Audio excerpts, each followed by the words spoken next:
দীর্ঘ ৭ বছরের অপেক্ষার অবসান ঘটতে যাচ্ছে। অবশেষে মুক্তির পথে এগোচ্ছে ঢালিউড সুপারস্টার শাকিব খান অভিনীত বহুল আলোচিত সিনেমা আগুন।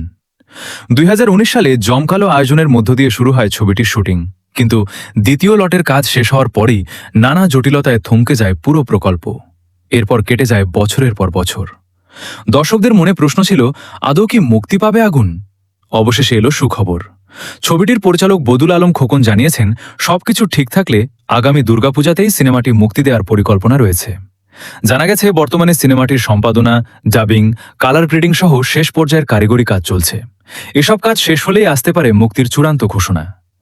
দেশ বাংলা মাল্টিমিডিয়ার প্রয়োজনায় নির্মিত এই সিনেমায় শাকিব খানের বিপরীতে অভিনয় করেছেন জাহারা মিতু। এছাড়াও গুরুত্বপূর্ণ চরিত্রে রয়েছেন মিশা সওদাগর, সুচরিতা, আফজাল শরীফ এবং রেবেকা। এখন দেখার বিষয়, দীর্ঘ ৭ বছরের অপেক্ষার পর মুক্তি পেয়ে দর্শকদের প্রত্যাশা কতটা পূরণ করতে পারে আগুন।